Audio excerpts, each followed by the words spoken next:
Okay, welcome everyone to this evening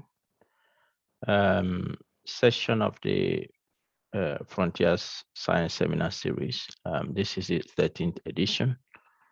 Time flies, as they say, and we have made progress in bringing these discussions to the forefront, and so we continue again this evening. So welcome everyone, and I'm looking forward to a fruitful discussion from every one of us.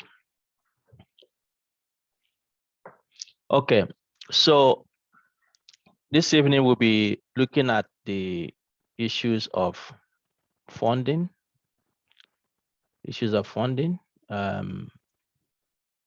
and then we have open discussion, and we'll have speakers to highlight some aspects we have assigned to them. So please sit tight and try to contribute your own quota to this discussion. And this is a very important discussion for African science and African scientific research. All right, as usual, I will make a brief introduction and introduce the moderator for this evening, and then we take it forward from there. So the topic is money matters in research, issues of funding of research in Africa.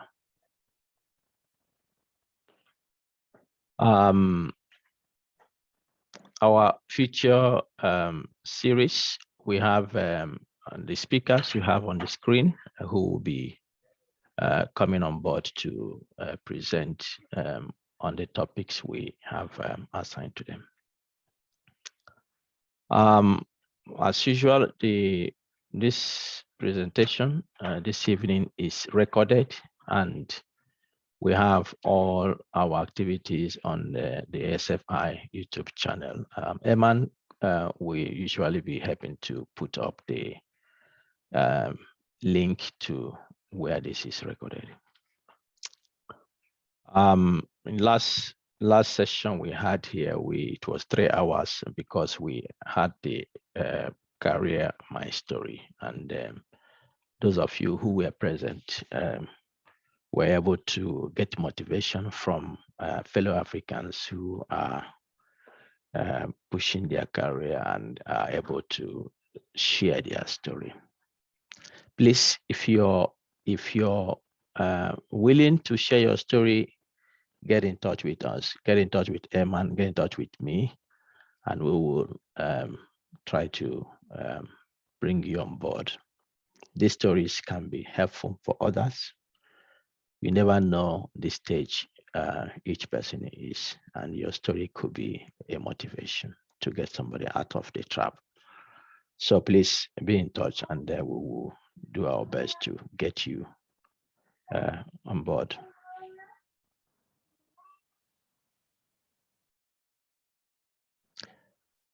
So the time we start is 5 p.m. So please note that we start 5 p.m.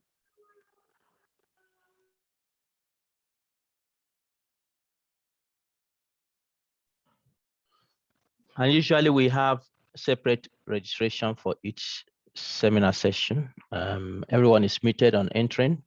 So once it's time to speak, we will open up so that you can speak. And today, everybody needs to speak. So once we create the breakout rooms, we will allow you to have access to speak. It's 2 hours, we have promised, and we will, as usual, respect this so that you can go and start your week with a good sleep. Please introduce yourself using the chat box tool and on Zoom. There, introduce yourself, and if you have questions as the session is going on, write it on the chat box, and we will do our best to bring them forward during the discussion question time. All right, let me introduce the moderator for today. So good friend of mine, Dr. David Doku. He's a Ghanaian, and he's an associate professor of public health, and the head of a department of Population and Health. Is the deputy director of the Directorate of Research and Innovation, all at the University of Cape Coast in Ghana. David and I finished our degrees, both MSc and PhD in Finland. So we have known ourselves for a long time. And so it's really a privilege to have him here. This is not David's first time to be here. So he's a very good friend of the house as well. He moderated the session, the third edition of this seminar series. And here we have him on board again to moderate today. His research interests includes health inequalities, global health, maternal and child health, health behaviors, and in this he has published in top-notch journals, not just publishing, but publishing on issues that really touch the health of the population globally, regionally, and nationally. So David is helping to contribute to really improve population health across the world. He's also an adjunct professor at Tampere University in Finland, and an associate editor in the BMC Public Health.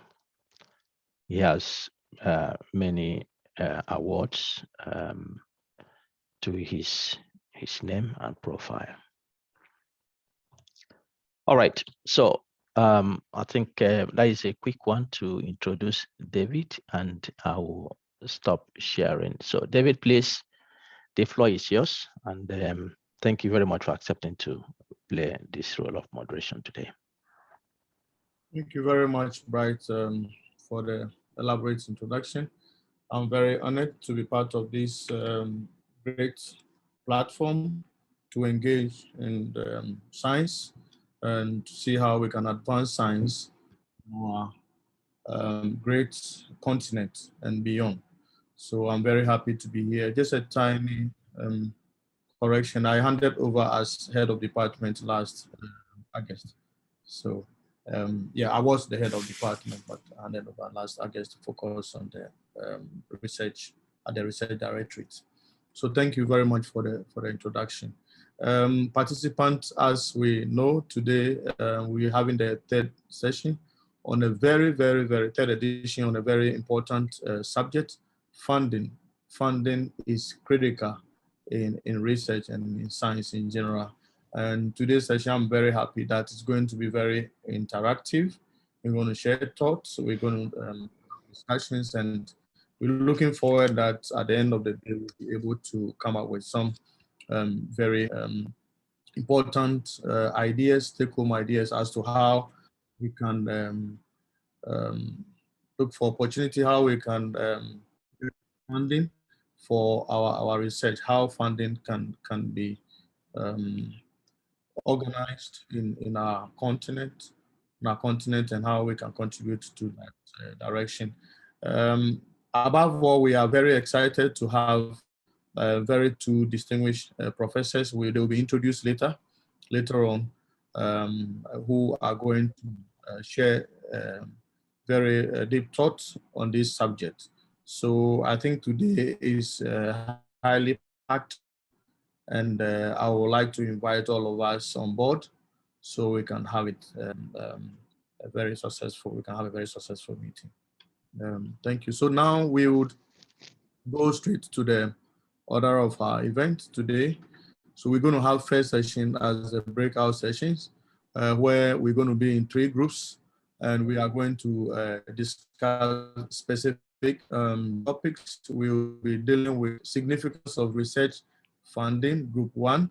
Group 2 will be discussing about who funds research.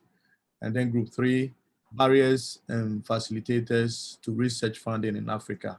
you all agree with me that these are really, really, really very engaging subjects that we are going to be dealing with today. So I would like to invite you on board as we break out into the session. I know my colleague Bright will still be supporting, and Emma are still at the background to be supporting with some of the practical issues.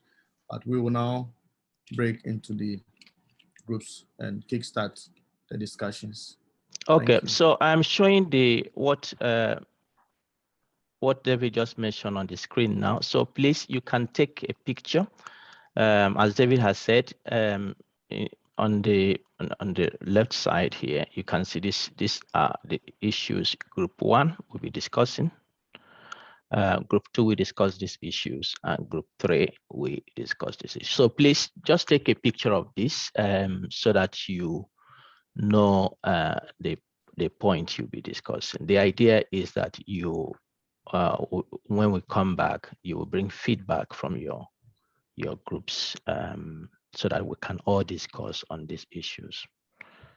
Okay, so take a picture while I am. Let me add to what Dr. Bright has said. So it means that within each group we should nominate somebody who will lead the discussion when we come back to the discussion forum together. Great.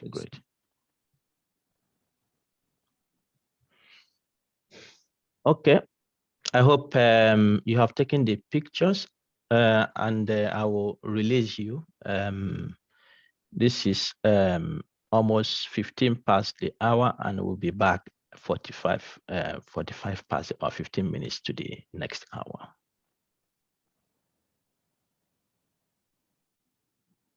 I am opening the rooms now.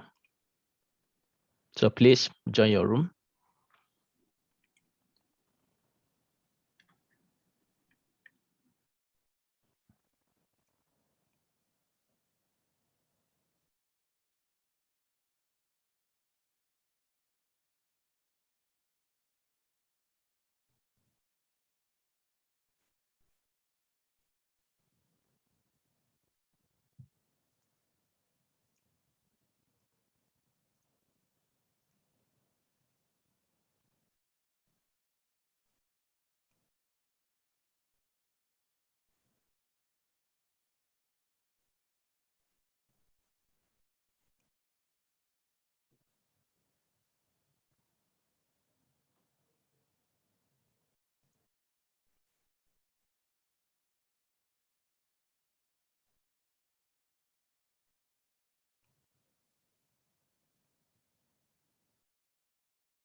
Welcome back, ladies and gentlemen. I've been in all the rooms and I've really enjoyed our discussions very well. I believe that we are ready with our presentation so that we can get the information from all the other groups. So we will start with group 3. Also, I think we should start with group 1 because their subjects actually set the pace, and I will continue with group 2 and then group 3. I think in that order, that will be fine. I thought I could reshuffle, but looking at the subject, it seems that starting from group 1 would be a bit more systematic in a sense.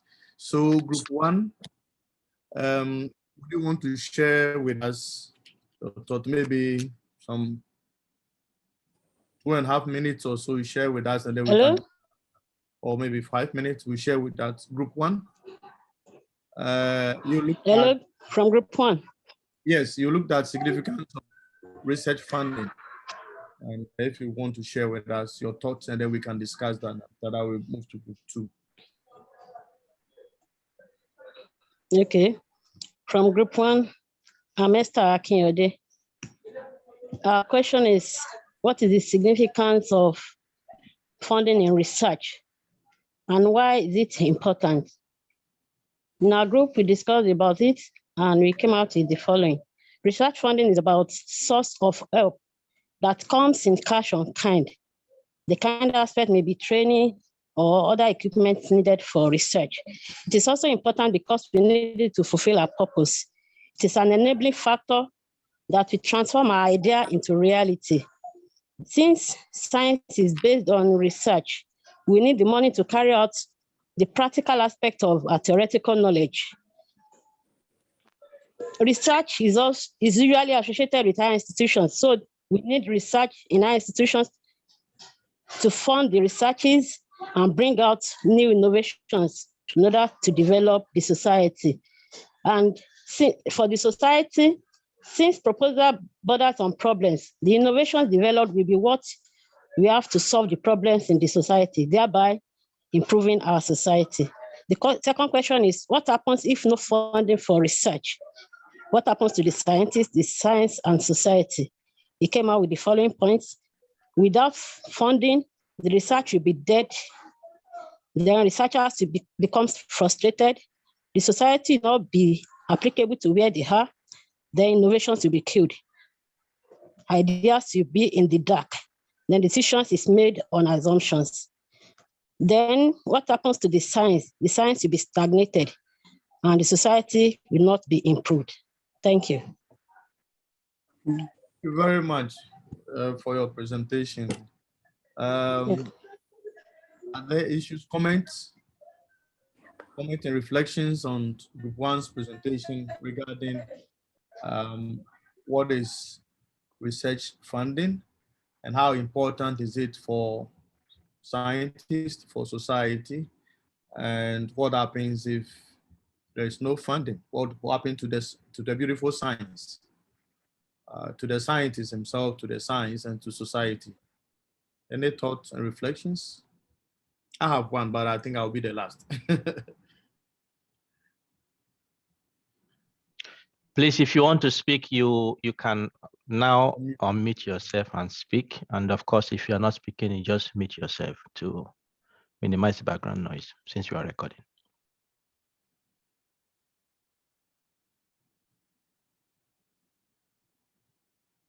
Any reflections?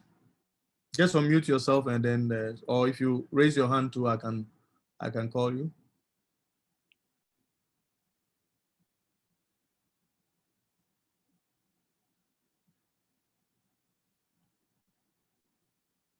Hello, I've not seen any hand. I've not heard any voice. Well, if I am to make a contribution, I'm Richard. I'm speaking from Nigeria. Please do. All right.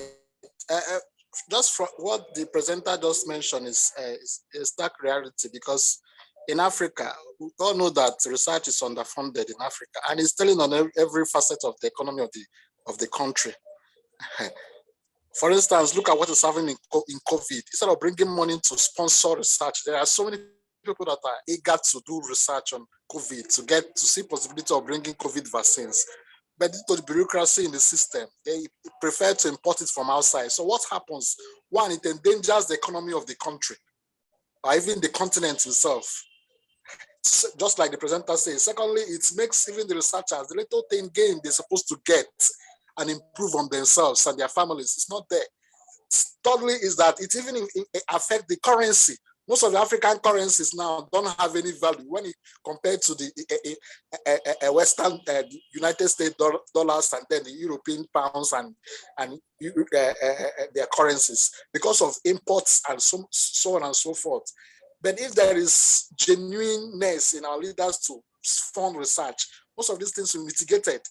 And even if the Westerners will now be looking upon us, even to get some answers to some certain things, which will equally improve our economy and then improve the standard of living of researchers in the country. So that's my own contribution to this. There's need for the leaders to see need of funding research in within the continent. Thank you very much. Thank you. Great. Thank you very much, Richard. Any other thoughts? Significance of research funding, how it impacts on society, on the scientists, if there is funding. Yes. There is a hand. Okay. Okay, Emma. Lack of funding is the killer of improvement of knowledge. As lack of funding, so researchers will depend on limited studies with limited number of participants or even replicated previous one. So they keep their academic track going on, and the innovation and the development process will be very limited. So there is deficiency in development of the country as a whole and of academies. Fantastic. Without funding, the development process may not be going on, because funding brings innovation, research and innovation, and it's very critical for our development as a society and even as humanity, to put it in a larger context. Epiphany? Yeah, okay. Thank you for giving this opportunity to add something. I wanted to add that even if our currencies don't have enough value to support research in Africa, we can also mention that those Westerners who make big money in Africa, they don't seem to be supporting research the way they should. Or sometimes, I may be wrong, but even if they do, corruption itself is there, and our rulers maybe are not doing what they should be doing to translate what those Westerners are providing for research to go effectively to research. That's what I wanted to add. Thank you. Thank you very much, Epi, for this perspective. I'm sure the Group 2 has something on that, who funds research, and I'm sure that we'll continue with that discussion. Just to reflect on that, and then we will move to Group 2. The issue about when the Group 1 was defining what is research funding, the issue about in-kind funding is very, very interesting to me, because sometimes we do not really think about that. Funding, we're looking at only cash, but in-kind is very, very important. And these days, if you have infrastructure, if you have a research infrastructure in itself is funding, and you can leverage on that as your contribution to research funding. And so when we are putting our proposals together, when we've gotten funding, we should be able to build the research infrastructure. And that one can also support or can facilitate our ability to get funding next time. So this is something that we should be thinking about very critically, about in-kind funding, especially building research infrastructure and leveraging on that for research funding in the future. Great. So we will move. Excuse me. Group 2. Somebody has a comment? Yes, excuse me. I am Wasba Yarnabi from Sudan. Okay, great. In relation to significance of research, I think the funding depends more on clearly stating the significance of research itself, because I think the more significant the research, the funding will be. And we have to pay attention for application of these researches after it is done, because most of the time the research is very significant and important, and it has a funding and it is done, but it is not applied. It is not applied. So we have to think for application of researches after it is done. This is my contribution. Thank you. Fantastic. Thank you very much. We move to Group 2. Hello, sir. Yeah, is it Group 2? No, group one, please. Just count. Just to express. Please, Do just we a- have? Yeah, quick. just to maybe a little about what this last speaker said about the significance of research.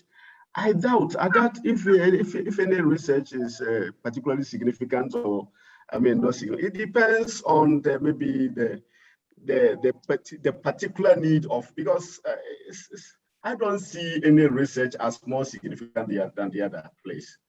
Thank you. Very interesting. Please, I want to add from whatever he said. I don't think it should be the significant, but it should be the priority, the timing of that research. That's what I want to add. Fantastic. That makes the one. Yes. We'll have a reflection on this, if not today, some other time. Thank you very much. So group two.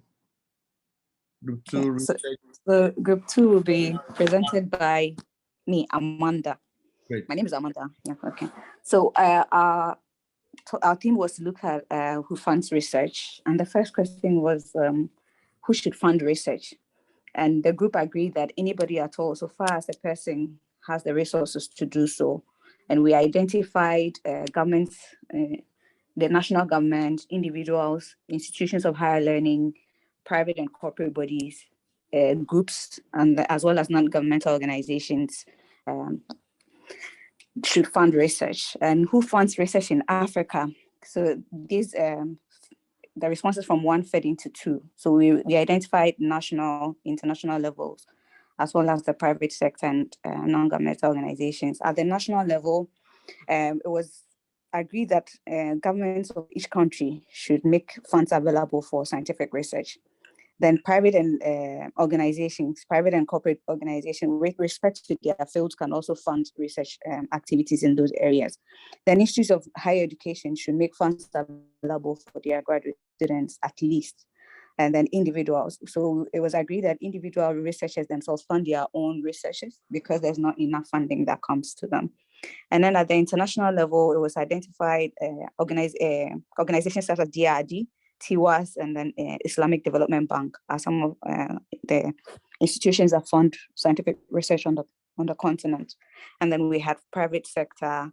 At the private sector, we identified some corporate bodies. So we identified some in Ghana. We mentioned issues of tallow and all, like in the mining sector too, we have some mining institutions funding graduate students to do the research in their fields. We have philanthropists, and then we have non-governmental organizations. How do they fare? It was agreed that we do not get enough funding from the government sector, and that the international bodies give much more funding that is useful for research than the national level. So one person gave an example of how African Union tasking countries in 2006, and member countries to invest in at least 1% of their GDP on research. By 2019, only 0.42% of their GDP had been channeled to research funding on the continent. And then with this, is only few countries such as Kenya, South Africa, and Egypt that were spearheading this. The rest of the countries were not doing much. Okay. And in sharing our grand success story, this reflected in the success stories. All the fundings, that experiences that were shared were funding that were received from outside Africa. So from Canada and then USA are some of the examples we had. And then what happened was that bureaucracies that pertained to the various institutions made it difficult for the recipients of their grants to be able to access their funds even for the activities.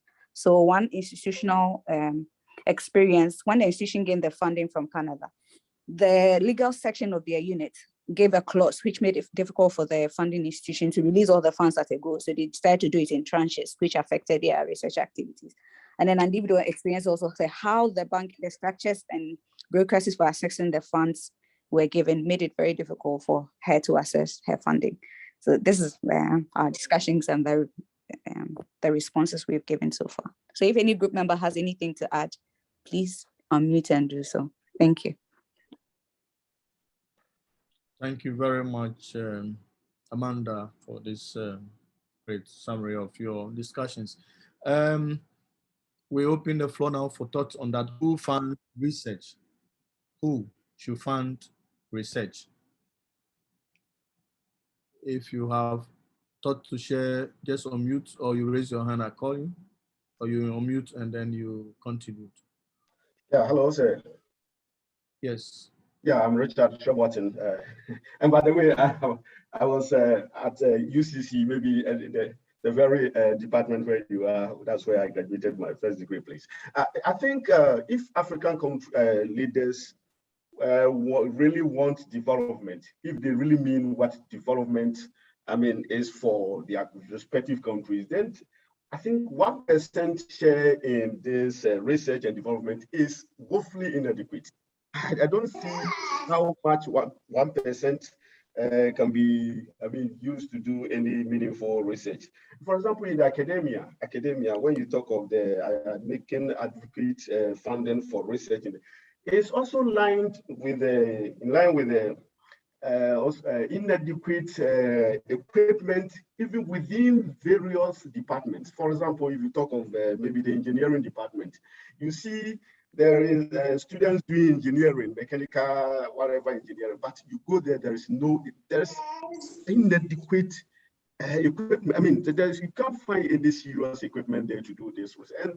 And research is it's like a systematic something. It's not just taking this money to go and do this research here. It's all about once every department needs to be funded adequately. In terms from this research, maybe small things that the students do in addition to what the teachers and the lecturers do. And I think Africa, the leaders are not serious. If we wait till the international community to come and fund Africa's research or to do what Africa is needed, then we will still lag behind. Thank you, sir. Thank you very much. So, who funds research? Any further thoughts? Any further thoughts? Who funds research? Yeah, Chair, if I may. Yes, please, go ahead. Yeah. So my name is Angela. Yeah, I think that my view is that research should be funded at all levels, even at the individual researchers level. So for those of us who, for instance, receive book and research allowance as researchers, can do something really small. And the institutions within which we operate also have a responsibility to fund research to the capacity that they can. So if we fold our hands and always wait for external donors to send us money for research, it's also a bit of a problem. As we discussed in our group, then we are also pushing their agenda, we are supporting their ideology and their interests and so on. So for me, I think that yes, right now we depend so much on external funding. That is okay, but we need our government to level to also see how we can contribute in our own small way. So I was happy, moderator, when you said that when we are submitting proposals, we also want to show what we have to offer. So if you are asking for $10,000, then I can also say that my contribution is $500 or $1,000. And in that case, we are contributing to research funding. Thank you. Thank you very much. Thank you. Great reflections. Any more reflections? Can't see any hand. You can just unmute yourself. Who funds research? This is very important issue. Who funds our idea? Who funds our development? And take note that in the group 1, we're saying research is very critical for development. If there's no funding for research, science will suffer, society will suffer, because research leads to innovation, and innovation fuels development. So who funds our development? Who funds research? Yes. Yeah, I think, There is a hand, David. I can see. He's talking. I think we must be playing forward. Governments of respective countries in Africa must fund research, must fund African research in the academia and at the individual levels, because it's part of development. Yeah, they talk about development. How can you develop without research, without quality or adequate research? So if they mean what, I mean, if the rhetorics, what they have been saying, oh, we are developing, we want to develop our country, we want to develop Africa. The people in the academia must be very bold and straightforward and tell our respective governments that if they actually mean what they mean or what they say, then they must, I mean, earmark a big chunk of their budget to fund research in academia, because, and that is why most of these African universities, excuse me to say, are not taken serious by the people outside, because we don't do any meaningful research. But it's not that we don't have the requisite, or we don't have the power, we don't have the knowledge. Our professors and doctors are very fantastic. When they come to Europe, when they go to Africa, they can do so marvelously well. But because of underfunding in research in Africa, their impacts are not known, and their impacts are not felt in the African soil. Thank you. Thank you very much. The point is made, Richard. I see Marion's hand up, please. Thank you. Yeah, I was going to say exactly the same thing, and he said it very well. But I'm beginning to wonder in my mind, really, when we do research, it's for the best interest of the people that we research on, to change society. So when research is being done by outsiders, really, is it in our best interest? I'm just asking myself, and I'm thinking, yes, some of it could be in our best interest, but I think some of it may not be in our best interest. For example, as Africans, because if it has been in our best interest, how come we are still having so many problems? How come the finding of those researches has not helped us? So I am thinking, and I've learned from ASFI attending the courses, that we have to take care of ourselves. We can't expect anybody else from out there to genuinely care about us. Yeah, that's my take. And I'm not accusing anybody. I'm just saying, I'm beginning to think and wonder why all the research that has been done in Africa has not made a major shift in Africa for the good of Africans. Thank you. Fantastic. Thank you very much for that presentation. I think we're running out of time. If there is one more thought on this, we can pick it. But Angela says something that I think is very striking, that there are different levels, and we have to look at how we fund our research at all of these levels. And I think that is very, very important, because we as academics, we sit also in sometimes a bit influential places. And how do we promote the agenda of funding research?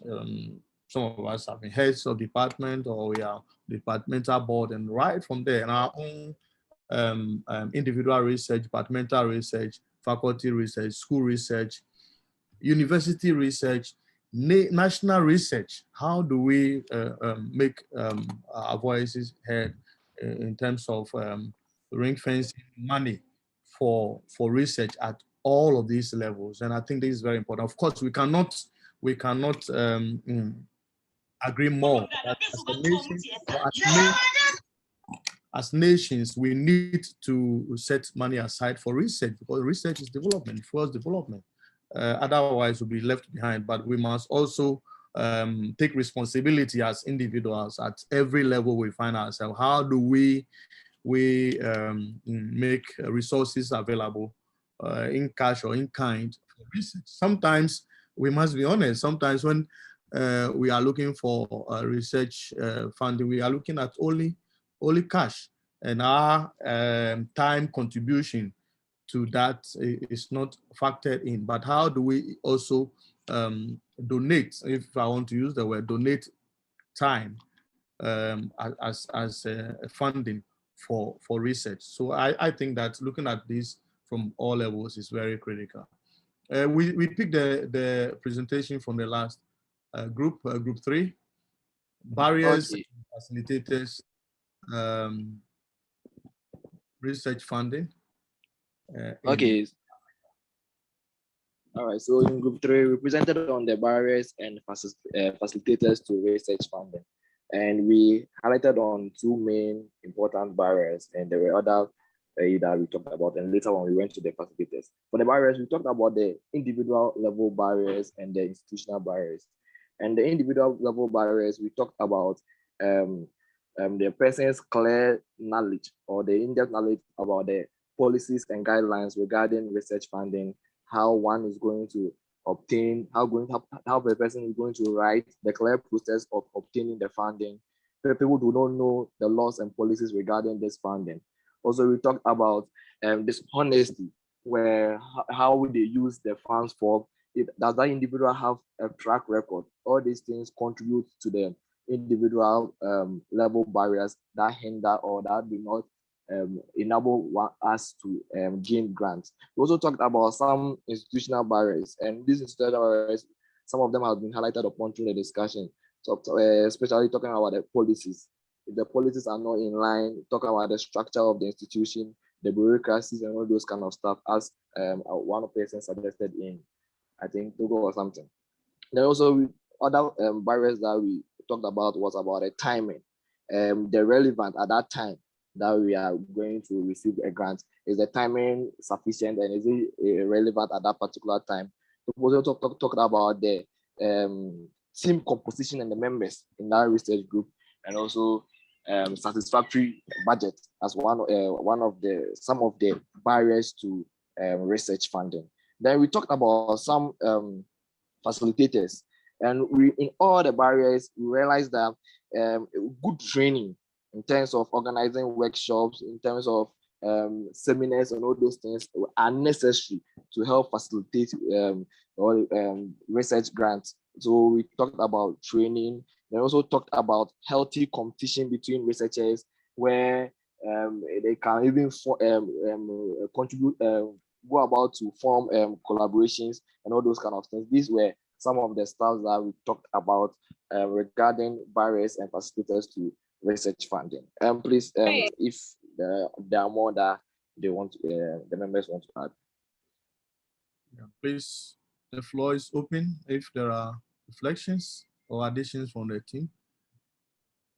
Let's do that in about 6 minutes so we can move to the next session. Barriers and facilitators to research in Africa, research funding in Africa. There is one hand there. Yes. Vincent. Yes. Okay, please. Vincent, please. The floor is yours. Vincent, are you there? Okay. Yeah, good. Yeah. Okay. Thank you very much, Bright. I just have 2 general comments. Can I go ahead? Please do. Yes, I want us to look at ourselves as Africans, especially. I'm currently in Europe, to be precise, in France, on the Horizon 2020 project. The funding from EU was meant for Africans, but to be very sincere with you, Africans' role there is not so significant. So the project is for Africans. And there are 2 key lessons from the 3 groups. The first one is for us to be good scientists that we attract grants, we have to make up our mind we are going to be very strong individuals. By that I mean, as a scientist, you must be focused and make up your mind that as an African, you're going to make a difference in the continent. Then again, the other one has to do with the institutions. I think the donors and funders at times are looking for strong individuals in strong institutions. But for the institution, and I want to be sincere with ourselves, I think many Africans, not all, many, are not sincere, including myself. When I say many Africans, we don't want to project the younger ones. In fact, when funding comes, most time, it's only few people that will allow the younger ones to take the lead, even if they're going to make a mistake. I think there should be 1 or 2 food for thought from us. Here in France, I see a lot of young people who are brought in the project. They were not part of the people that wrote the proposal, but they are brought in. And why? Is because people have a long-term focus of right from when they are in, before they go to graduate school, they are exposed to the science and the art and the skills of writing proposals for funding. And the problems that are solved here are real life problems. So their research is for development, not just for publication that we do in Africa most of the times. I think those are a few things I want to share with us. Thank you very much. Thank you very much. Great thoughts there. I have Eugene. Eugene, please. Okay. Yeah, I just want to contribute on two frontiers of research in Africa. Like the main thing is the goal of African governments in research for the year, right? If they incorporate that into their budget, that okay, this year we are going to focus on this type of research or that type of research, then they make money available for that purpose. So I think that the government should kind of come in and purposefully set some goals and objectives for research. And then the second point is about the internal funding from the universities itself. That should also be generated and focused on research. Some part of these monies that internally generated by the universities should be budgeted. Some part should be budgeted for research. So these are the two main points I want to contribute.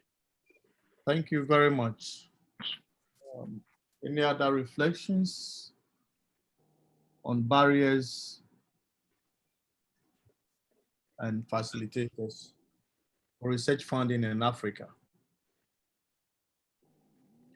Hello. Yeah, I think sometimes to one of the key barriers that we often hear from.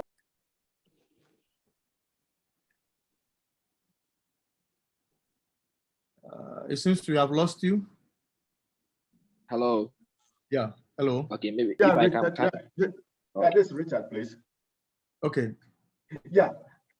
Sorry, I think one of the barriers that we often, that's also, contribute to this, that most of our governments, some of them say that, oh, they don't see any research. The universities are there, they don't do any research, they don't do anything. And it's like, I don't know, this is like a chicken and egg affair. Which comes first? Does it mean, if the government invests so much in the research, if the government invests so much, then we can do something. Or we should also prove to them first that we are capable of doing this before they, contribute or they share or they give enough for research. I don't know.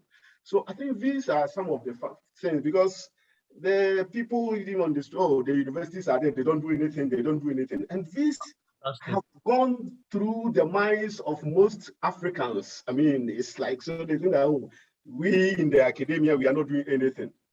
Probably they don't know what is going on, because the individual research maybe shelves. A lot of, almost every PhD or master student, or maybe even third degree student does research. Where are they? Are they being, what are these? Thank you very much. I think that's where the problem lies. So we have to make our voices heard, that for a country to develop, the basis of this is research. And nothing else. The point is made. Yeah, I'm very grateful. Yeah, so it is clear that there are barriers and there are facilitators or things that enhance our chances of research. And one of the things that we can do also is capacity building, because most of the time we need collaborators here and there, and collaborators are looking for what you are bringing on board. So I see this also, as the group has presented to us, as coming from different levels, from individual level to institutional level, and so on and so forth. Institutional bottleneck and so on and so forth. Research administration should be made very simple and easy so that people can go to. But we need to also build our capacity in some of the cutting edge areas. Some of the cutting edge areas like artificial intelligence and so on and so forth, robotic engineering, those areas that are also attracting funding. And now I'm happy that the Frontiers is not only creating this platform for discussion, but also Bright is leading capacity building in areas of systematic review, meta-analysis, and other areas. So we can take advantage of this and build ourselves up more and more individually. And then once we do that, we are also building up some institutional capacity to be able to do that. So thank you very much, ladies and gentlemen, for this very insightful discussion. I know that there are many things we wanted to share, but we will continue with the program. And at the end, if there are a few things we have time, we can come back to some of these issues. So we'll move to the next section, which is the third one. The second one, we are going to have a session on presentation by two of our finest professors on the continent. Then I would go straight to introduce them, and then we move on to the session. Trying to stop. Oh, yeah. I will introduce the speakers for the next session, and then we will continue with that. So we have two gentlemen. I think I'll present both of them now. Then the first one will take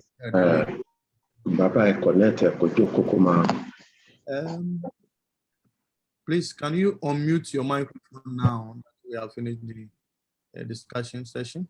After my introduction and presentation by the speakers, we can open the microphones up for that. Okay.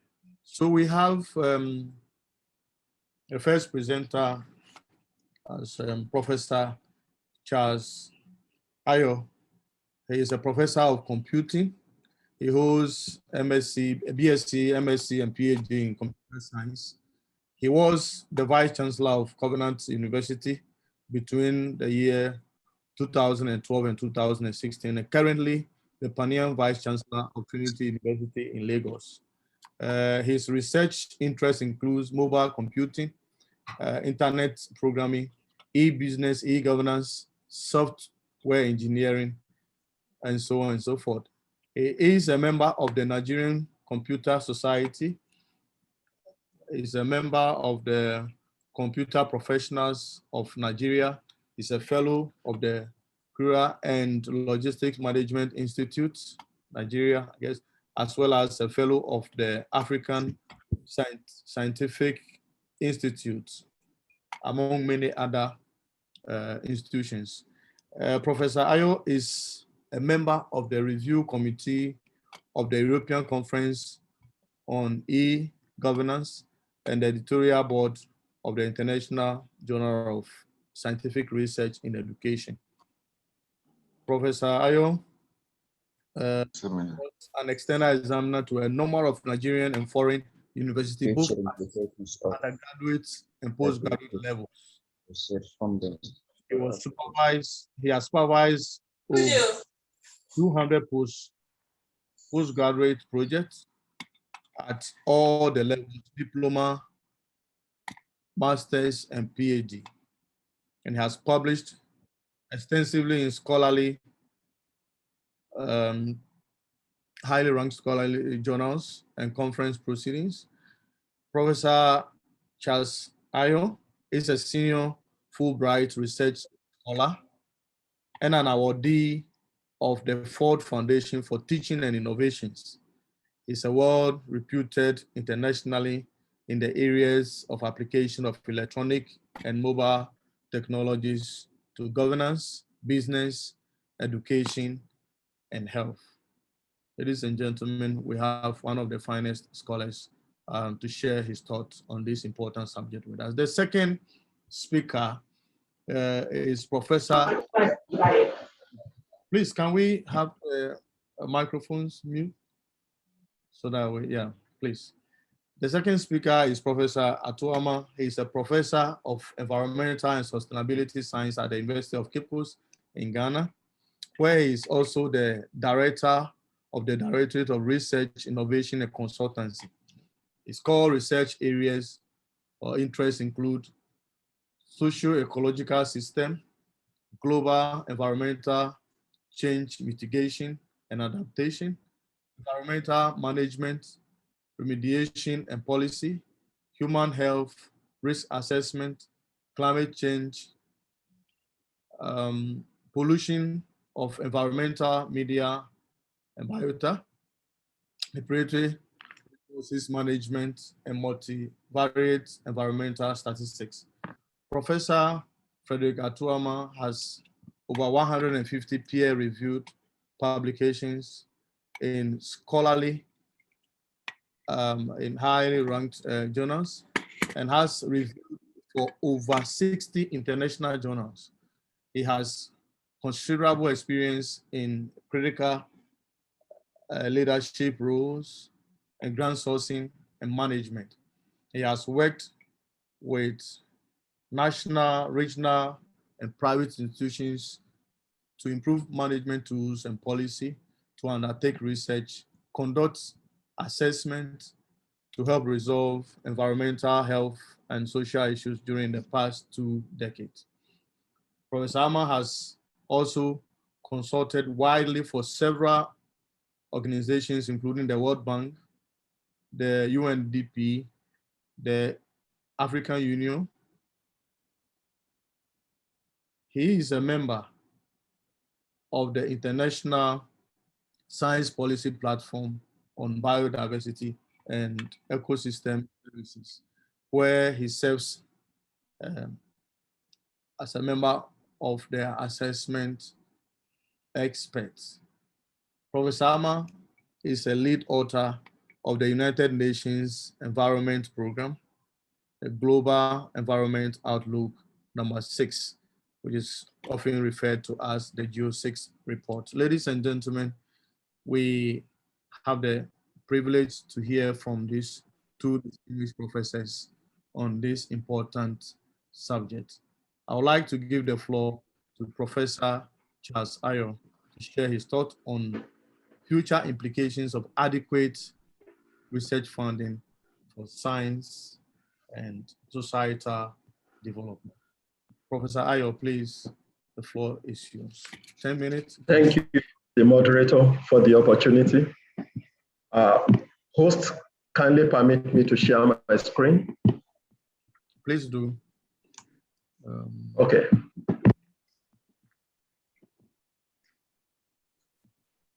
Thank you. It's a pleasure once again joining you on this glorious day to make a short presentation on the future implications of adequate funding of scientific research in Africa. That is talking about for science and societal development. Thanks for your introduction.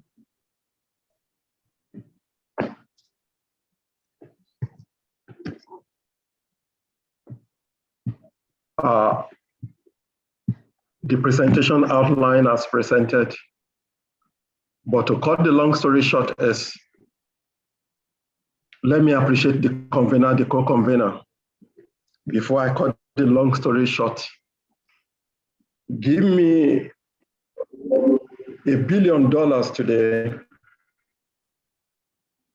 and just imagine what I'll be able to do with it. And I don't have to be a professor to be able to put it either to good use or bad use. And with the topic you have given me is just a reflection of the 2 institutions, one that have led before and the one that I'm currently leading. Taking over Covenant University when it was 10 years old, with all infrastructural facilities in place, and given the mandate to make it among the top 10 universities in the world by the year 2022, and leading the first leg of it. I had no issue with funding. I simply had the fulfillment of the biblical injunction that says, ask and you shall receive. Seek, you shall find. Knock, and it shall be opened unto you. Later on, I'm going to be telling you most of the things that I did with adequate funding. But to situate this talk properly is just to say higher education institutions exist to teach, conduct research, and impact the society. And how well this is done is a reflection of the country's human capital development, socio-political development, technological development, among others, largely a reflection of the quality of research. My brothers and sisters, as a continent, we are where we are talking about our level of development is a function of absolutely lack of quality research. However, if you go to the northern part of the continent, of course, they are doing better, particularly South Africa, because of their commitment to quality research. So quality research the quality of research in an institution impacts directly on the quality of its rating, ranking nationally and internationally, as well as national development and developmental agendas. Before I go into this, generally, if we, as a continent, if we depend on foreign solutions, foreign facilities for our local problems, you don't have to go far, but to just look at the state, the quality, and the relevance of your research to societal development. So the drivers of research, one, just like I said concerning Covenant University, world-class institutions are recognized based on quality of research, quality of teaching, research citation, that is publications, number of papers published per scholar, index in Scopus or Web of Science, and research income through impact on the society. This is talking about research income per staff. These are part of the measures given by the Times of Higher Education. So we generally have this competition in terms of research dictated by these three ranking bodies, Times of Higher, Shanghai Jiaotong, Web Ranking, and very briefly you just see Times of Higher says 30% on research, 30% on teaching, 30% on research, 30% on citation, 30% on 7.5% on international outlook, and then 2.5% for industry income. Let's look at all the 5 factors. Definitely, for you to be a good teacher, of necessity, you must be a good researcher to be able to relate theory to practice. And now we see research talking about the volume, the income, and reputation. Citation is purely on research influence, meaning your publications, the number of fellows citing your publications, still a function of research. International outlook, talking about foreign students, foreign faculty, again, research. Industry income from your patented product, talking about research. This is just to tell us how it is. And so looking at Shanghai Jiaotong, here we have 5 factors, but let me just tell you that while in Covenant, I took the 5 parameters of Times Higher, and I simply picked 2 here. So I ran a 7-point agenda, and what I picked here is the Nobel Prize and field medals, that is to be a Nobel laureate. So I added it as number 6 and number 7 on the alumni. So you look at this, all the ranking agencies, emphasis on research. Look at Webometric ranking, running on 4 parameters. The first has been discontinued just early this year. It was used this year, but from the newly released one, reduced to this 3. Yes, number 2 being 50% may not have much to do with publications, but if you look at transparency and excellence, talking about 10% added to this, so we just look at it as 50-50. Now we are where I'm going. Benefits of adequate funding. Having adequate funding is one thing. Making effective and efficient use of funds is another. The finality is the innovative means of generating and sustaining adequate funds. My model. Coming into office, I inherited 4 research clusters. While leaving office, I left 22 research clusters, having adequate money. 2 of these research clusters fused together to form a center of excellence that is in the university now, and others are there well funded. Next thing I did, I instituted conference support. And for you to benefit from conference support, that is international conference attendance, you must belong to a cluster, meaning participation in cluster activities, particularly research, is compulsory. If you don't belong to any cluster, and before I assumed office, the policy of the university was, if you have a paper to present outside, you'll be sponsored once a year. Getting into office, I increased it to 2 papers per conference. And you can go as many times as possible, talking about adequacy of research. And what am I saying again? You are exposed to your colleagues. You know the state of the art of development in your research cluster.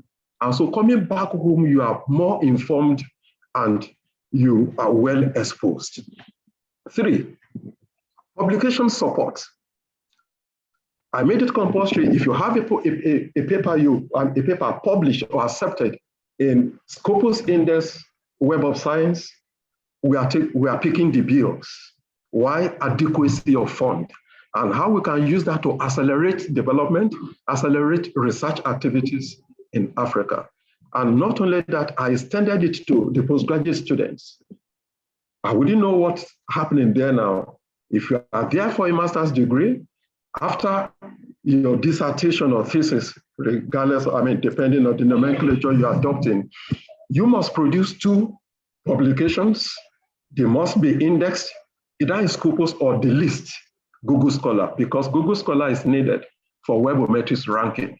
And if you are there for a PhD, you give me 2 journal publications and 1 conference at the end of your sojourn. That is when you'll be released. With this,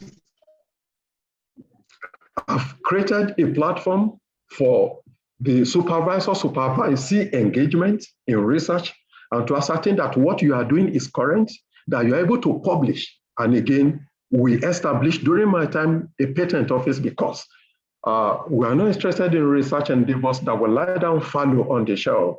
If you are doing something that is worthwhile, we have an office, a patenting office in the university where you file it.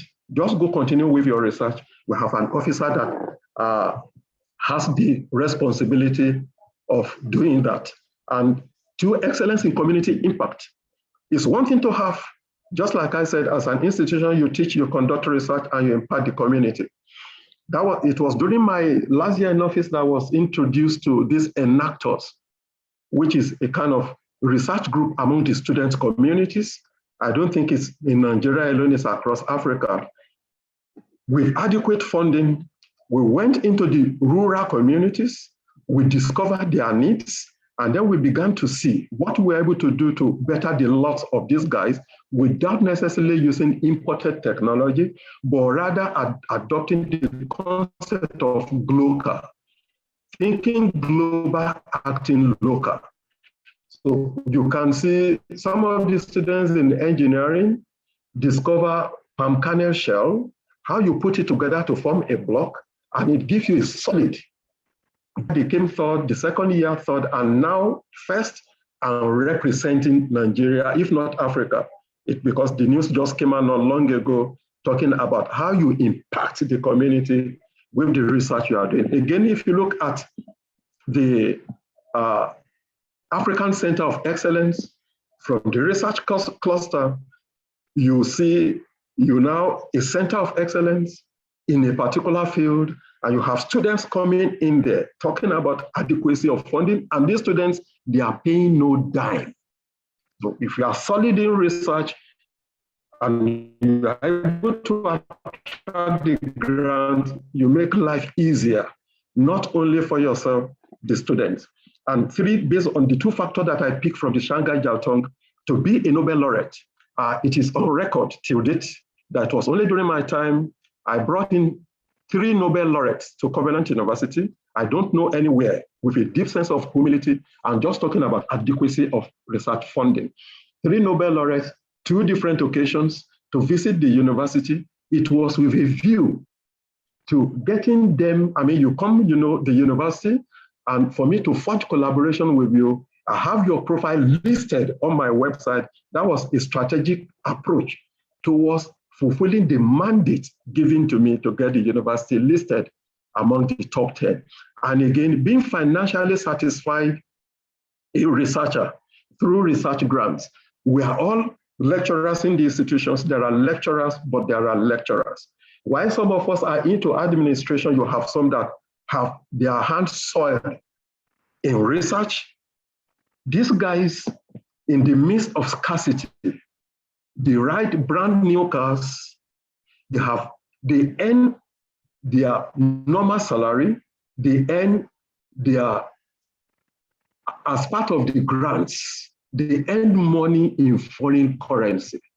These guys are good, and we have a handful of them in some of our universities. That is why it's good, going that line. Oh, sorry, I deleted another point. So rather than this, I've repeated this. So basically, that is what I have here. And so with adequate funding, but from what we have discussed before my session, is it really possible to be adequately funded? We have some universities abroad where students don't pay because with the set out criteria, you come in and you're on scholarship, you are part of the research team, and you keep developing the institution, and you keep developing, the lecturer is enriched, the student enriched at the end of the day. And with this, we can then begin to see that these grants naturally will not come from the university. Different from my case is a different example completely. But again, through the appropriate release of fund, we succeeded in, and through the cluster formation, we got a center of excellence that gave us $8 million. So it's still related. So it means it's a kind of seed time and harvest. Seed was sown. Like most of the things I was doing then, the number of trips you make aboard on conferences, it has been reduced. But at least we succeeded in generating the needed momentum to get the university at a convenient place where now we have researchers, we have funds coming to the university, students are coming there on scholarship. And let me just summarize to say that with appropriate funding and judicious utilization of these funds, you stand the chance of putting the university on a limelight globally. And then your research endeavors will begin to speak, not only on international pedestal, but locally, citing the example of the enactors. We simply acted locally, and now it has become a global phenomenon. And that club among the students using local materials representing the country, if not Africa, internationally, permit me to rest my case at this point. Thank you. Thank you very much, Professor Ayo. We are very grateful for this very insightful presentation and challenging this. I think this is very fantastic. So I'm very sure participants have a lot of questions and comments and thought to share on this. We're supposed to take the next presentation from Professor. He hinted me he has some technical challenges. At the moment, he's trying to sort it out, but he might be joining me in my office now. So he has some technical challenges in the office, and we are trying to see how he can locate quickly to me in my office. So whilst we wait for him, can we open the floor now for thoughts on the Professor Ayo's presentation? You can raise your hand and I'll invite you, or you can unmute your microphone and then share your thought. Please be snappy. Once you've made the point, you can allow others to share their thought also. Thank you very much. Questions are invited, please. Yes, I see Vincent's hand. Vincent, the floor is yours. Yes. Okay. Thank you. Thank you, Bright. I hope you can hear me. Yes. Okay. I am so grateful. Thanks, Professor Ayo. And I want to comment on that your phrase, thinking global, but acting local. So I want you to break it down. Of course, I don't understand what you are saying, but I think it would be nice if you actually make it like a kind of a slogan as a take-home message for us from this online workshop. Thank you very much. That's my comment. Yeah, thank you very much, Vincent, for that comment. I can't see any other hand. You can just unmute your microphone and Prof. Ama is here. He is setting up, and then we'll move on. So if you have comments. Can I just quickly respond to that? Yes. Thank you. Talking about the concept of local is not my own design. It's been around for a while. And the thing is just, if you look at the level of development generally, looking at the level of research globally, we are simply lagging behind the developed world. However, are we able to leapfrog development? Looking at the level they are, looking at the models expounded, looking at the theories discovered, and we just apply them locally to what, or we just find a local equivalent. So this, I mean, is a balance that has been on for, let me say, close to 10 years. So I didn't design it, but at least used in this context for us to catch up with the world. And you know, from my group one, when we discovered we can't continue following the white, because samples, when finished, this will definitely may not fit into us. But are we able to borrow a leaf from what they are doing, domesticate what they are doing into our own peculiar situation, and make sure that we join them in the race, not necessarily being a copycat? Thank you, Vincent. I didn't discover it, just has been around, and I've so used it. Thank you.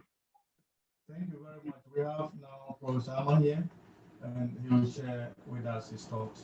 Prof. Ama, please. Oh, sorry. My microphone is on. We have here Professor Ama, and he will share with us his thoughts. Professor Ama, please. The floor is yours. Thank you. Yeah, thank you very much, David. I hope you can all hear me.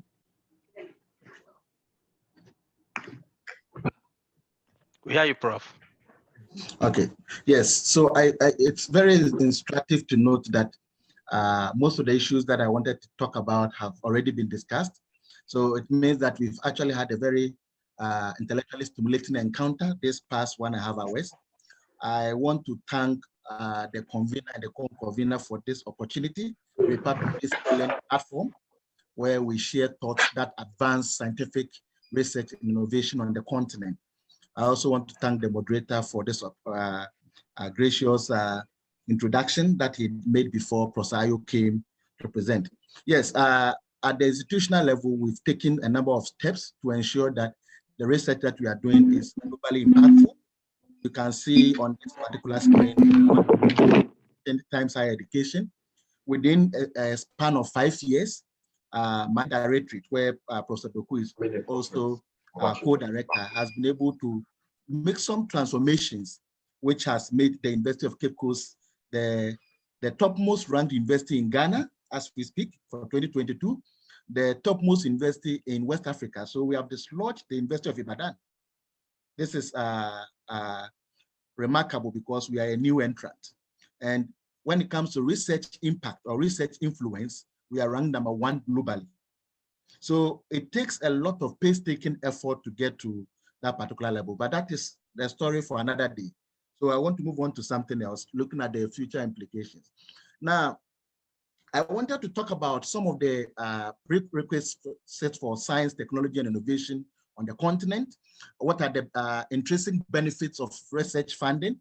And in our group, we indicated that when you look at the benefits of funding, and then you look at stifling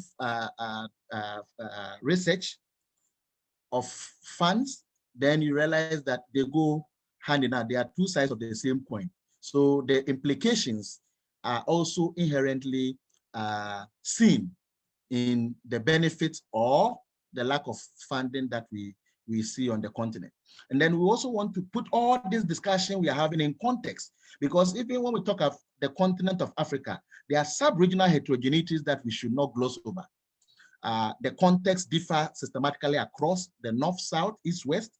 So these are some of the things we need to think about as we discuss some of these issues. And then I'll be ending with some recommendations and conclusion. Now, I want to situate science, technology, and innovation on the continent within 4 mutually reinforcing pillars. And these become the conditions that we require so that we can actually garner science, technology, innovation on the continent. And these 4 mutually reinforcing pillars are the need to build and upgrade research infrastructure. This has come to the fore as part of the discussion. Very, very important. And here we are talking about health labs, research labs, medical labs. We are also talking about social laboratories. We are talking about equipment. All of this fit into the research infrastructure constellation. And then we also need to enhance professional and technical competencies. We mentioned grant sourcing. We mentioned proposal writing, and how there's the need for us to make sure that people have the core competencies to be able to apply for the funds. And of course, when we talk of core competencies in this particular context, we have to talk about the 21st century core competencies. You're talking about critical thinking. You're thinking of problem solving. You're talking about collaboration. You are talking about the need for people to form partnerships. And you are talking about solutions that are homegrown. These are elements of the technical competencies that we are talking about. And then, of course, we also need to promote entrepreneurship and innovation, and then provide an enabling environment for science, technology, and innovation to develop on the continent. We mentioned enablers of research and barriers to research. And these are all issues that have already come to the fore. Now, we have to look at the benefits that we derive from research from 5 key domains or dimensions. And this is what I refer to as the payback from research. Now, the fundamental benefit, as we all know, is knowledge generation. When we do research, we generate knowledge. And if we do research, it is contingent on the fact that there's something that we don't know and for which reason we are doing the research. So we generate the knowledge which can come in several domains or outputs, as published peer-reviewed journal articles, conference presentations. It can come as edited books, book chapters, research reports. It can come as review papers. But the defining attribute of all of these knowledge outputs is the fact that knowledge is embedded therein, which we can then tease out and derive some benefit from. And then we can also look at the second dimension of the benefits that accrue to us, where we talk about benefits to future research that we are going to do. Any kind of future research that we do is based on existing knowledge. Existing knowledge must necessarily feed into future knowledge. So if we generate future research and use future research, it means that it must have a foundation, and that foundation is existing knowledge. And this will help us to develop research skills, personnel and overall research capacity. It's also a critical requirement, capacity to absorb and utilize existing research. Now, if you look at the data that we generate lately, so huge, and we use just a fragment of it. In fact, at the last count, we're using just about 2% of the total data that we generate or knowledge that we generate. So that presupposes that there are so many things that we need to do there. We need to develop our staff. We need to develop the educational institutions to be able to harness the potential that this offers us. And then, of course, the third ambit is the benefits from the policy and product development that we can accrue as institutions and countries across the continent. Because the knowledge that we produce can then become the harbinger of policy making. And this is very, very important.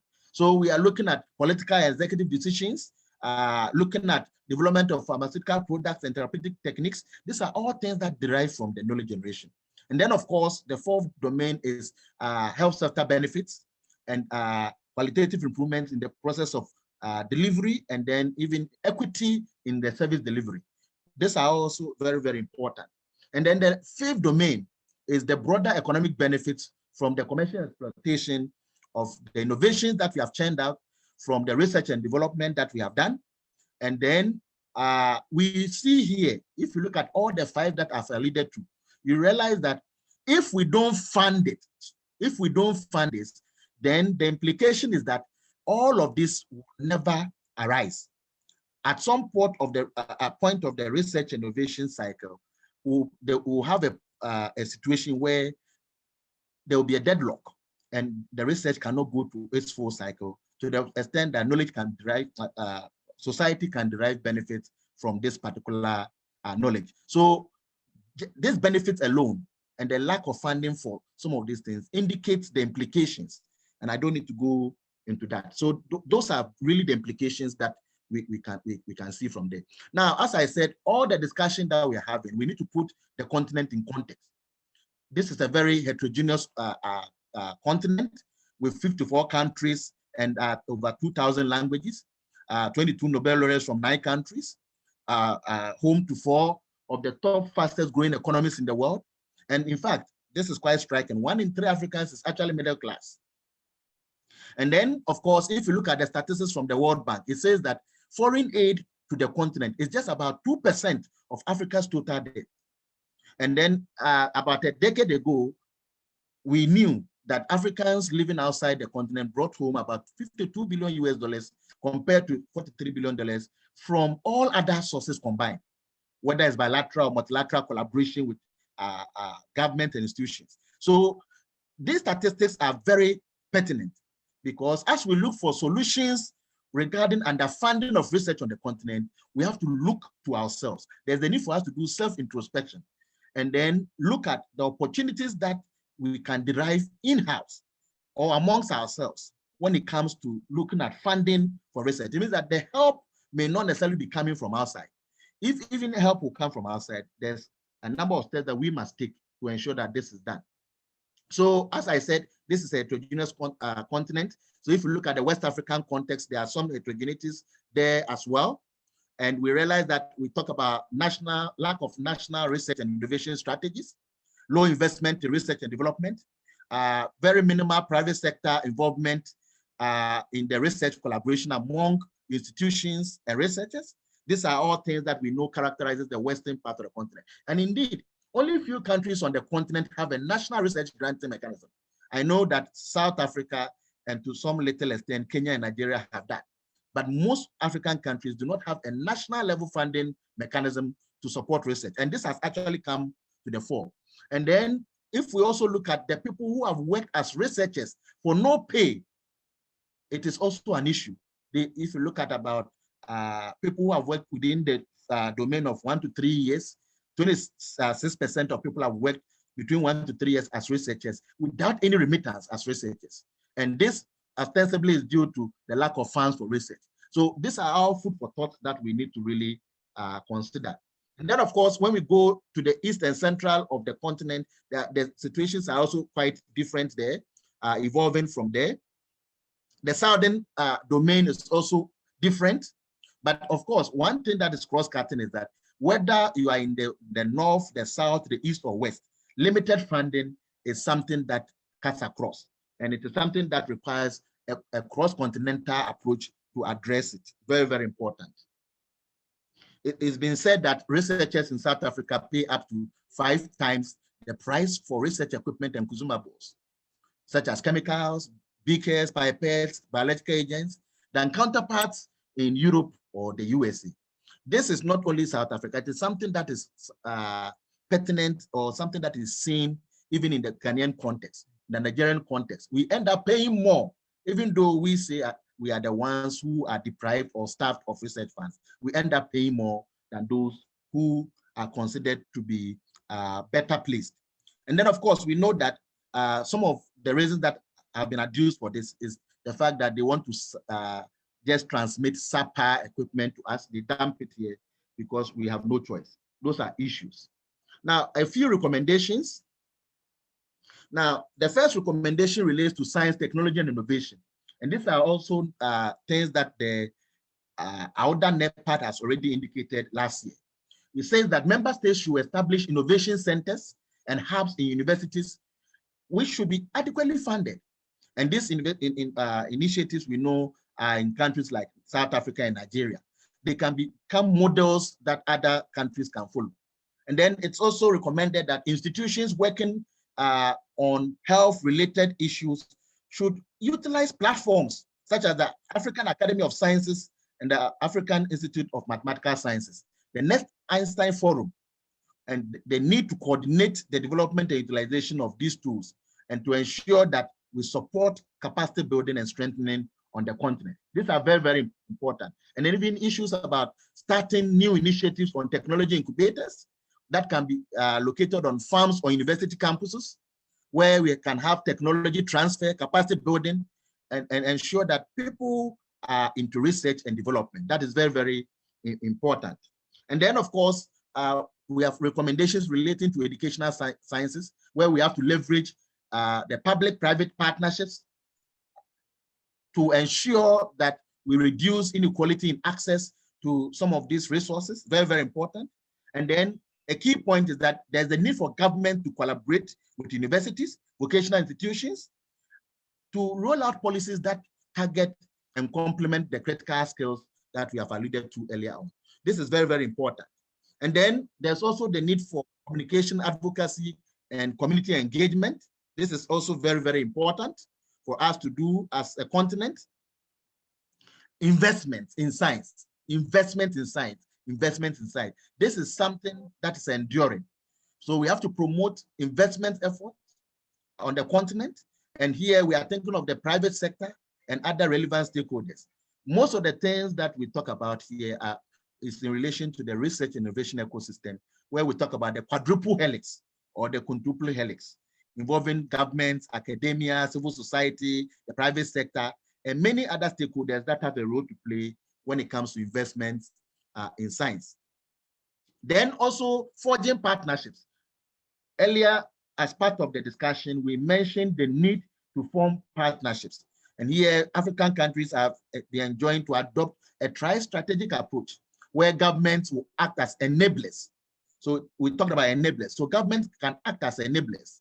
Private partnerships can act as technical and funding support, and the youth can act as drivers of innovation who will harness the emergent technologies that are popping up on the continent. This is very, very important.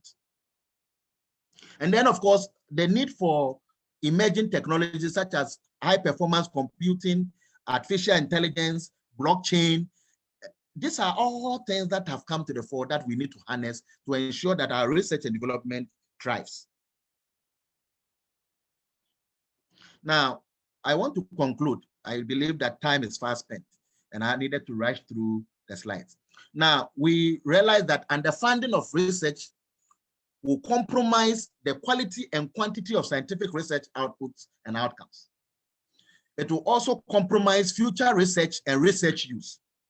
It will compromise the benefits that should ordinarily have accrued to us that would emanate from informing policy and product development. It will compromise scientific improvements and cost reduction in the delivery of existing technology services.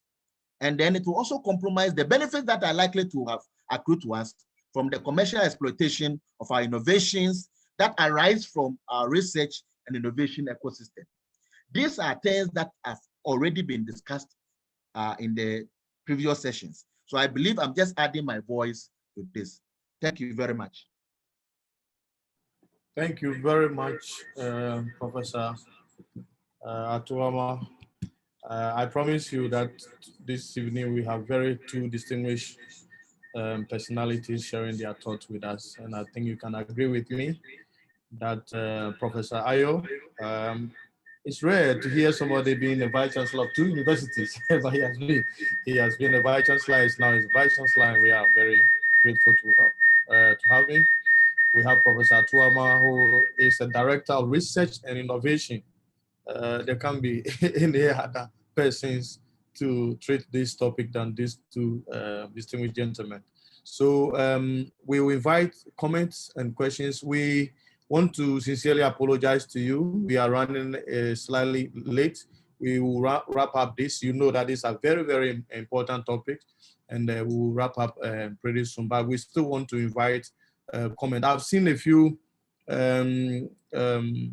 texts that have been posted on the platform there, on the chat room, and I'll highlight one. One is for Professor Ayo. He said, what is your advice for academic in public university where funding is politicized and given to their cronies?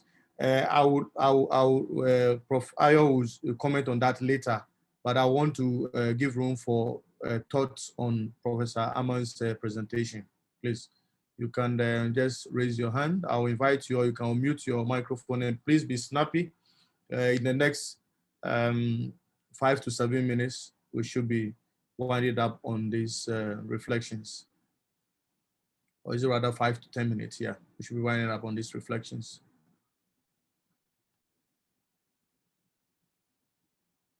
The floor is open. You can raise your hand, or you just unmute and share your thoughts.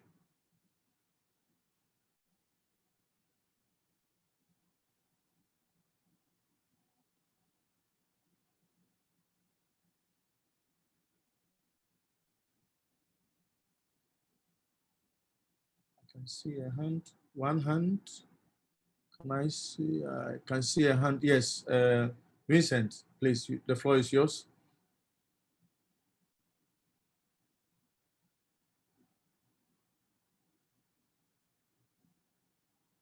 Vincent, you can please unmute. Yes. Can you hear me now? Can you hear me? Who can hear you, please? Go ahead. Okay, okay. Okay, thanks, Prof. I have a very personal question for you. Okay. Well, I was in the University of Cape Coast before COVID. There was a workshop for West African Conference on Agriculture hosted by the university with Associate Professor Kwame. Now, when I was there, I saw I was really challenged with the level of development and also research for development.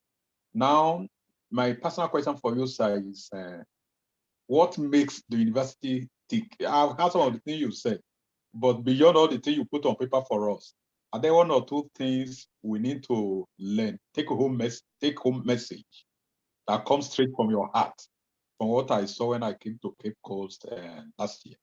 That's my question to you, sir. Okay, Professor. Okay, sir. Before you answer that question, sorry, right? Well, I think you made that thing comment. I'm also happy. Here in Europe, because I'm currently in France, let me say the European, I'm sorry to use the word, see African more or less as technicians to collect data for them to use. So we also need now to begin to think of domesticating our own research, as the previous speaker said, so that whatever data we collect is within the context of the continent and what we can use, how we can use it to solve real life problems for the betterment of our society. Thank you. Okay. Thank you very much.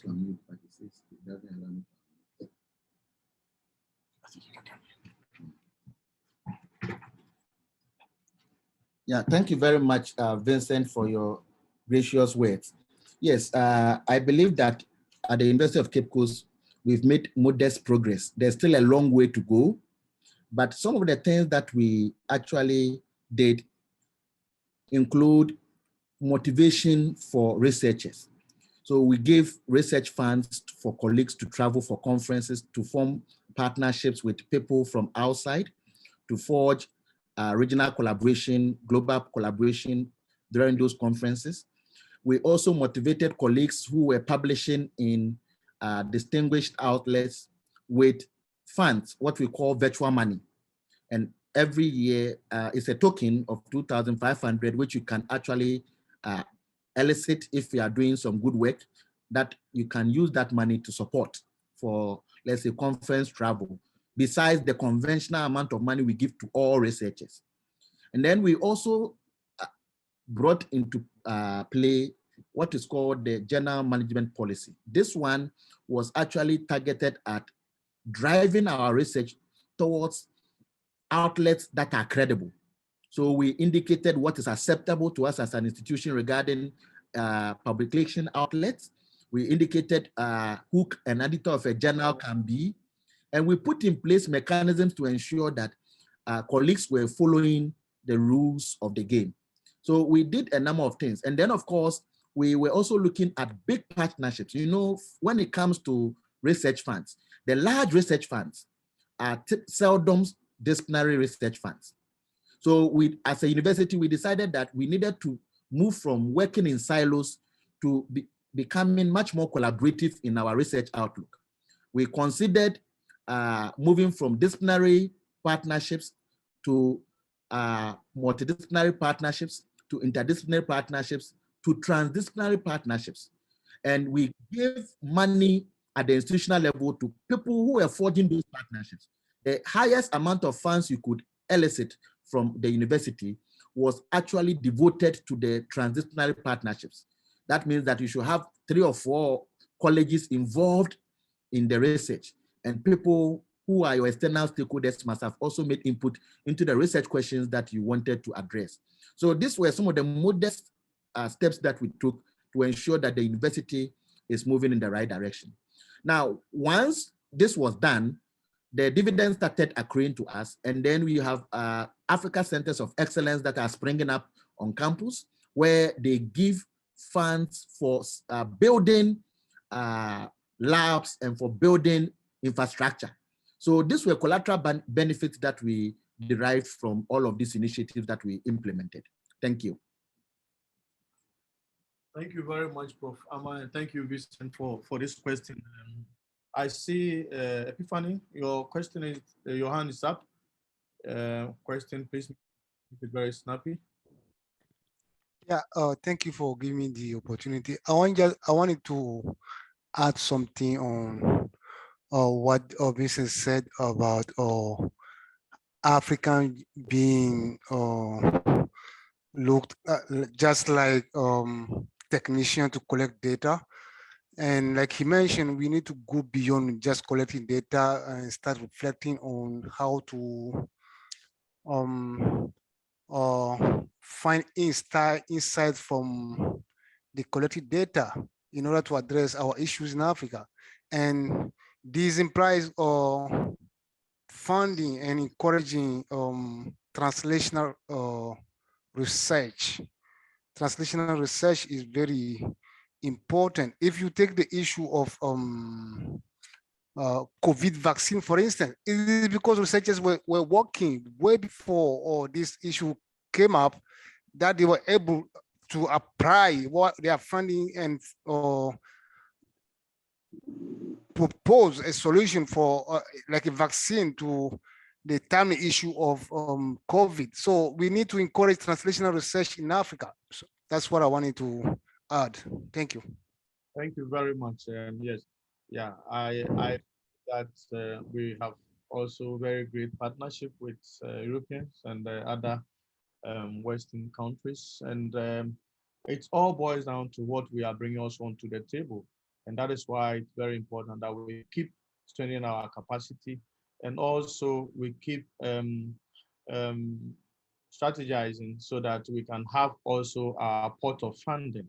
Because yes, it is true, it is not always the case that, in my view, that research that is funded by outsiders to extend their interest. But of course, everybody has something that they ask, what is in for me when I'm going to do ABC? And so we should also be able, as a continent, identify our developmental priorities and then set funding purposefully to be able to do research to champion those agenda. So that is very, very important. We have great partners, and it should be partnership. Yeah, partnership. That is coming with the win-win issues rather than one-sided thing. I can't see any other hand. So I would, yeah, I have one comment here. I sincerely thank the organizers and the professors that have spoken. Again, this shows that Africa is not lacking in intellectual resource. My question goes, how can we move beyond the generation of knowledge to actually involving Africans' problem with our, sorry, to actually solving, I guess, solving Africans' problem with our research? Yes, how can we move from generation of knowledge to solving Africans' problem? Our research. I'll leave that to Professor. I want to comment on that. Yes. I think this is a fantastic question. And we also need to understand how the research innovation ecosystem works.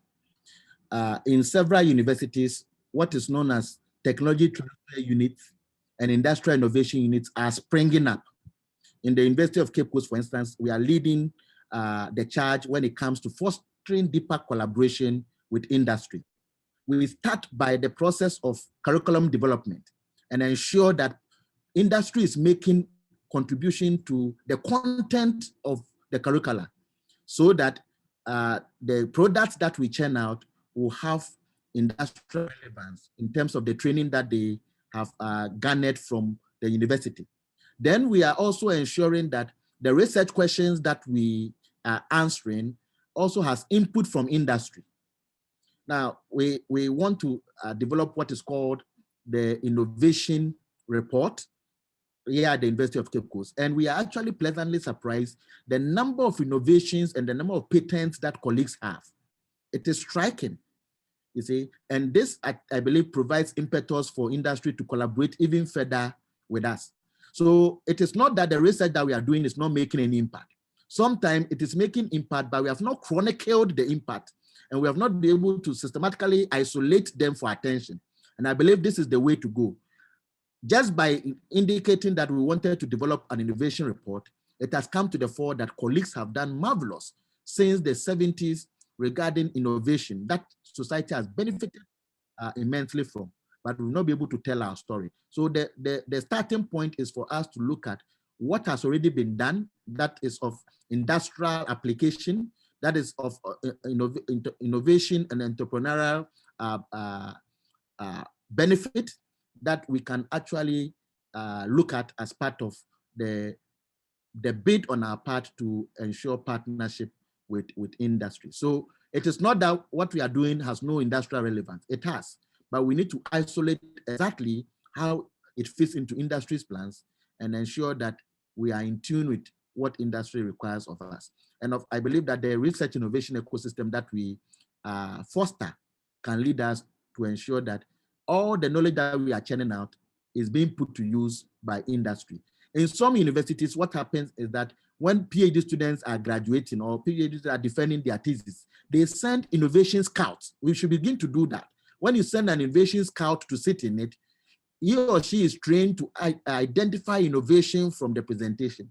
And then thereafter, they can engage the proponent and ensure that they can take that potential innovation beyond the boundaries of the university. Thank you. Thank you very much, Prof. And then thank you for asking that question. We would be winding up. I think Professor Ayo, somebody asked about the earlier question I said about how we can avoid politicalization of, or politicizing the research funding so that they are not given to cronies. Yeah, fairness in the disbursement of research funding, I guess within the universities and within the national level where they exist. You want to comment briefly on that, Professor Ayo?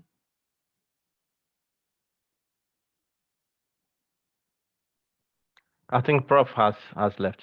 Okay, yeah, great.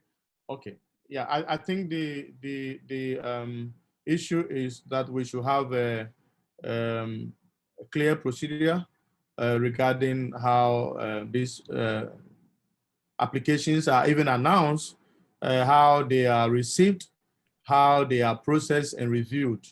I think we should be able to use external reviewers, and we should be able to ensure that the rules of engagement are adhered to. These are internal and external things that we need to really fix if there are challenges, because we know that funding is very critical and is very important for science and society. And if the funding processes are not fair, then we may be funding science or projects that are not the priority. They are not the topmost. So we should be able to make it fair in order to be able to fund projects that are of priority and of good science. Otherwise, yeah. So I think that I've managed to give some comments on this. Yeah, I want to just thank our two distinguished speakers or resource persons. And also thank you all very much for your participation in the breakout sessions. I would like to hand over now to Dr. Bright and Dr. Sob for closing remarks and the way forward. Right, over to you, please. Thank you very much, David. This is really much appreciated.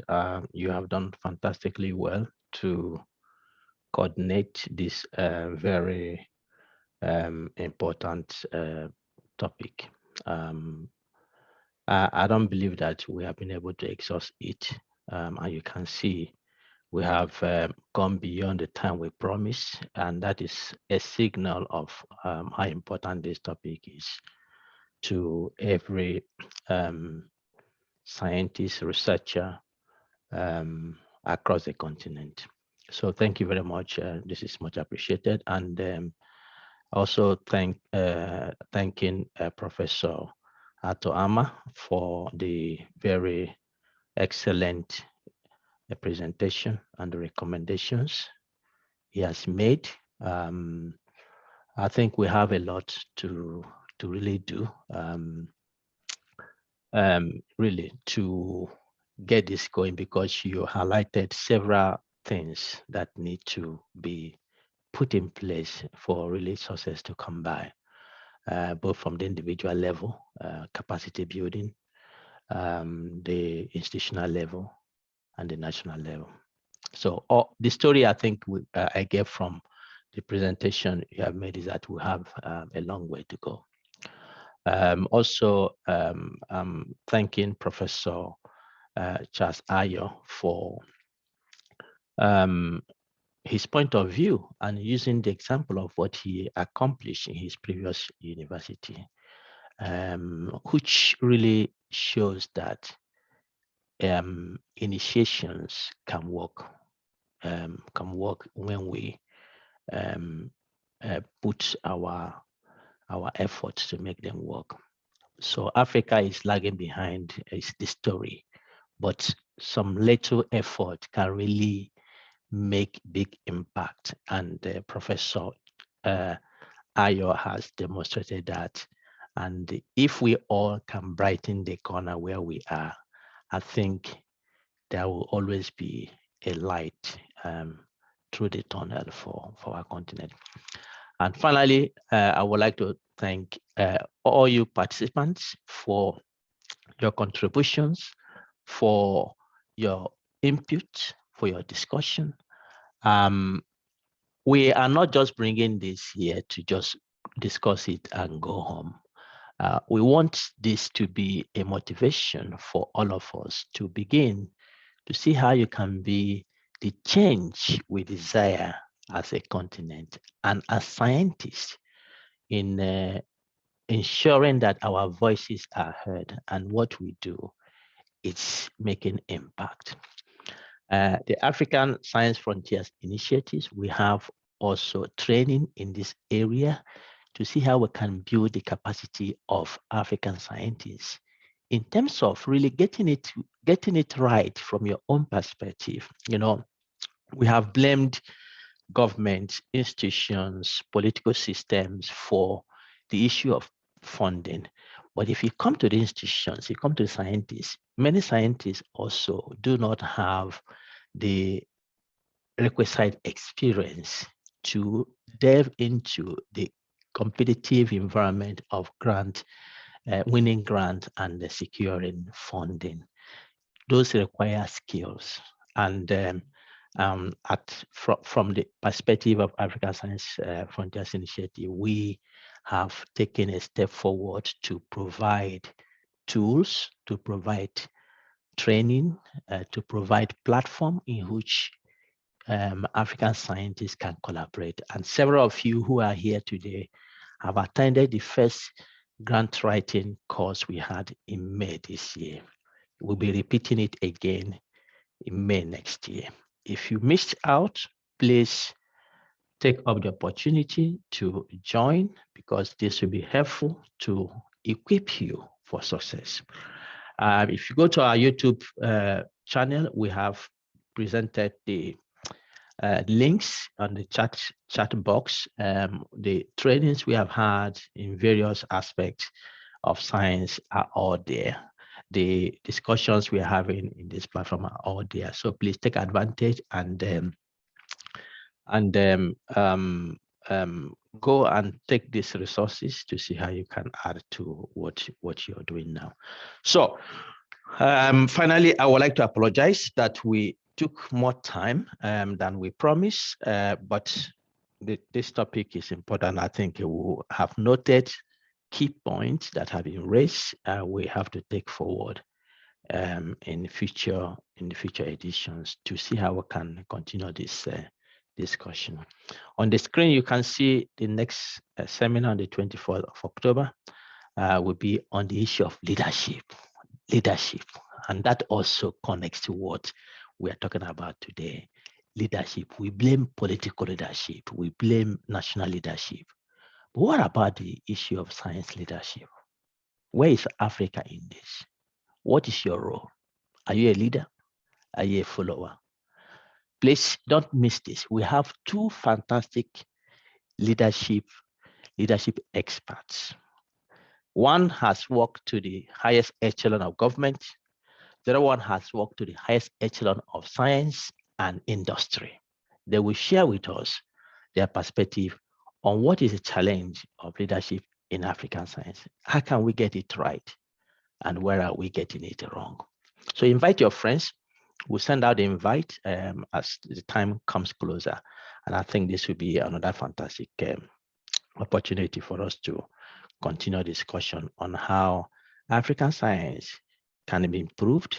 For when we are improved, there is hope for our continent. So thank you. Eman has taken at me that, as her usual convention, she would like to take a picture of those who are present here today. So please, we'll take a minute or two, show your camera, and let's allow Eman to do her own part. We have done our own part. Eman, over to you.